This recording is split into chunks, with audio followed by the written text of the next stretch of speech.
As I said before at the top of the hour, we got a special guest. Had a chance to meet this dynamic young man, a young gun in the coaching profession, and heard him speak, and he's got a bright future in this business. I'm looking forward to, he's already doing big things already. I'm looking forward to him doing even bigger things in the future, but had a big game on Saturday night. That was his debut in H-Town in the Labor Day Classic at Compass Field versus the TSU Tigers. Coach Willie Simmons. What's up, Coach? How you doing?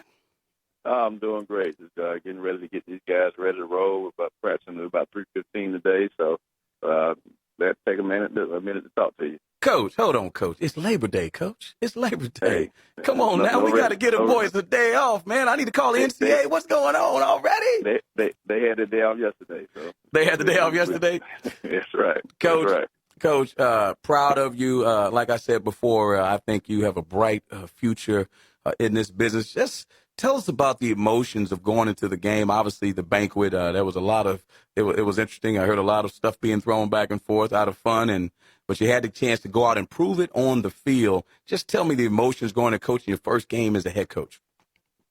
It was an emotionally charged game. You know, this is a unique ball game on so many levels.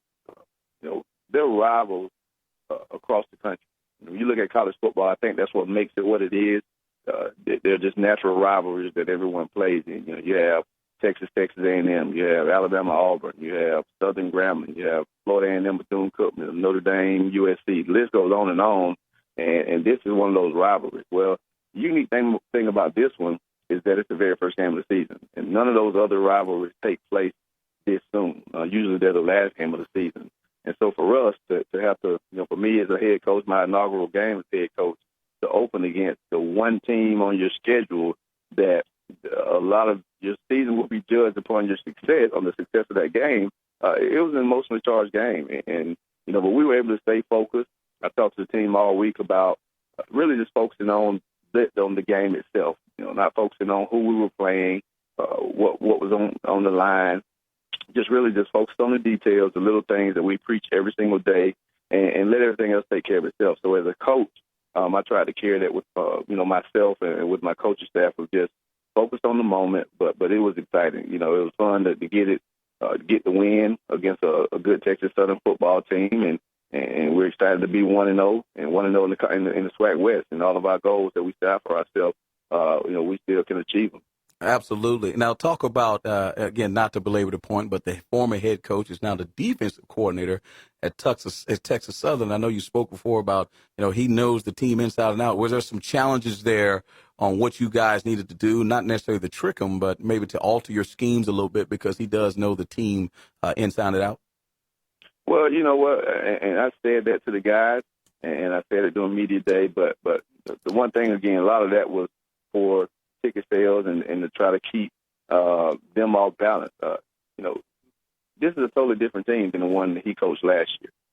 They have a lot of the same players, but it's a totally different mindset. You know, these guys, you talk to them, you hear a difference in their tone. You hear a difference in how they approach the game of football. You hear a difference in how they approach their off-the-field lives. You know, they're really trying to buy into what we're trying to create here as far as a culture and the brand that we want to be. And I talked to them this morning about what our brand is and how important having a good brand. I use the example of my deodorant. I only use Degree deodorant. You say Degree, I know that I'm going to use that one and none other because of the brand. I know what it does, the quality of it, and that's what we're trying to build here. So, Coach Northern's a fine coach.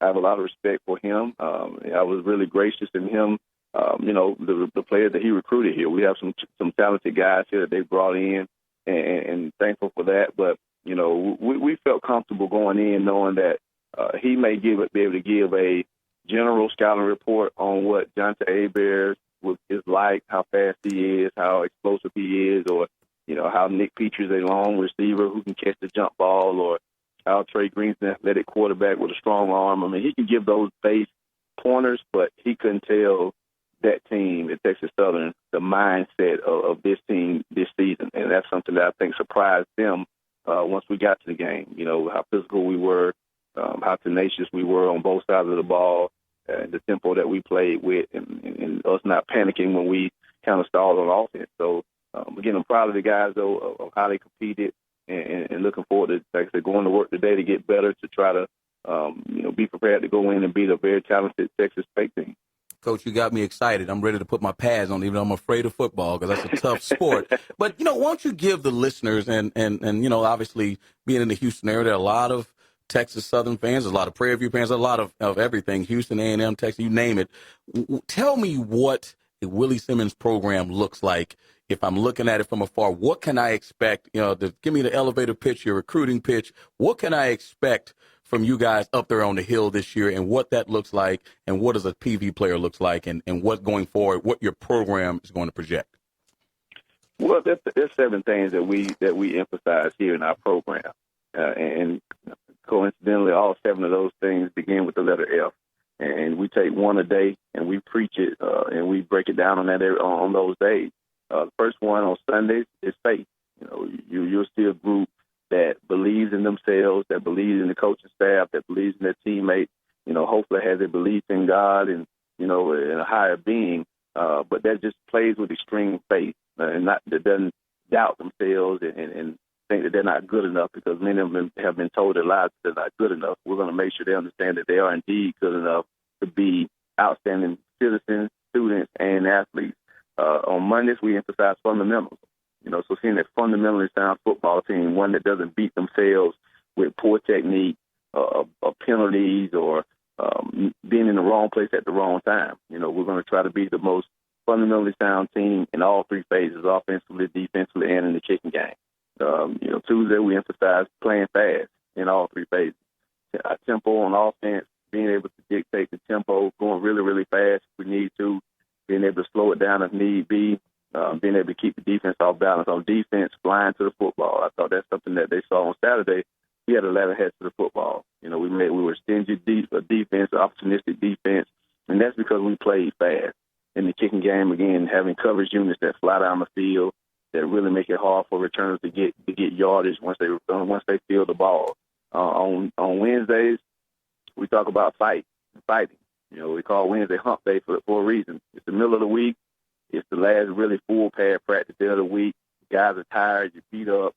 You got a lot going on. But can you overcome the adversity of whatever's going on during that time? And Wednesday's the day we talk about adversity a lot, overcoming adversity, not folding to the pressure of whatever the situation is, whether it be a game situation, a personal situation, which we all face from time to time, a situation with class or with tests or papers or whatever a student athlete endures in today's time or climate, and just really being able to overcome adversity. On Thursdays, we talk about finishing and being able to finish, everything we do, whether it be a play, a game, a paper, a class, whatever it is, just always finish everything we do. Never quit, never give up, and be a person or a team that always completes whatever task we're given. And then Fridays, we talk about being a family, a close-knit football team, guys who genuinely love to be around one another, who care about one another, who support and sacrifice for one another, and who are all in this for the common goal of winning a championship,